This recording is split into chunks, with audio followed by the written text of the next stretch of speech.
Dito na naman ako. Bago po ang lahat, kung di ka pa po nakapag-subscribe sa channel ko, please subscribe and click the notification bell para like and update itong mga bagong video i-upload. Sige. Hello guys! Magandang umaga. Katatapos ko lang maligo.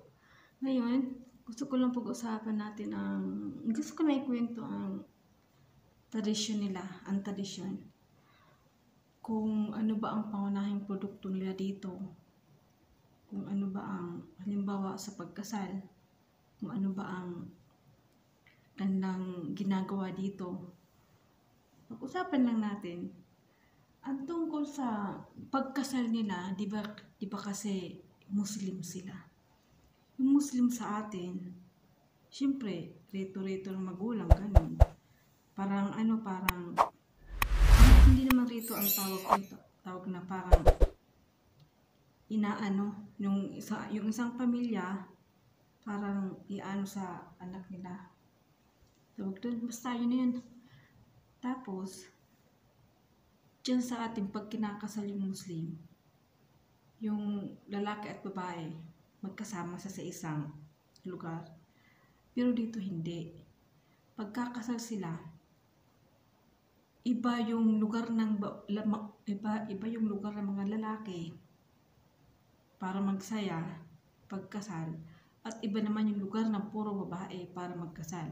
Halimbawa, pupunta na yung babae sa kasal yung venue, doon din pupunta yung lalaki, yung mismong lalaki lang, at saka yung nanay, tatay, kapatid, yun lang. Pero yung mga pamilya ng mga lalaki at mga pamilya ng ng babae, ng mga lalaki, hindi doon pupunta.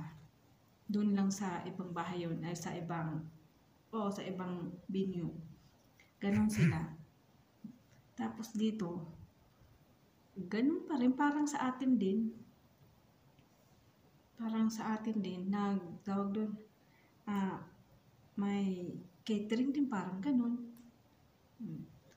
Tapos, tawag doon, ang pangunahing produkto na dito, dates. Yung dates, maraming ginagawa sila. Yung ginagawa ng candy, ganon. Ang daming nagagawa ng produktong dates dito. Dami yun.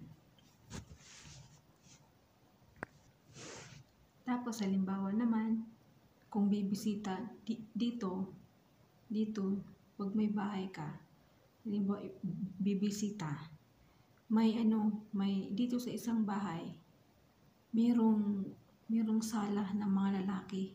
Kasi pag magbisita ka dito, hindi pwedeng sama-sama sa isang sala. May isang sala din ang mga lalaki, doon din. Tsaka may isang sala din yung mga babae. Hindi pwedeng magsama sila. Iwan ko kasi pag may tao dito pupunta, halimbawa yung amo kong babae, pag may lalaking pupunta dito na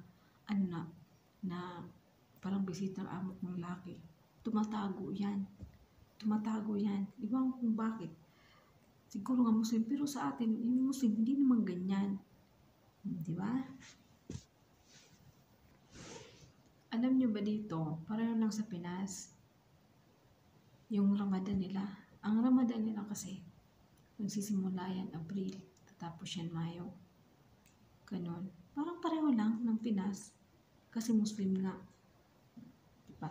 May mga fasting din, pagkatapos ng Ramadan, mayroong Eid. Pagkatapos ng Eid,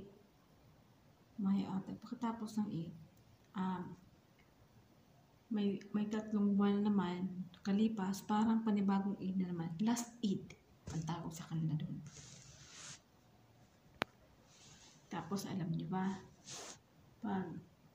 pag nagkakasal dito, di ba, sa atin, yung apelyido ng lalaki, dadalhin ng anak.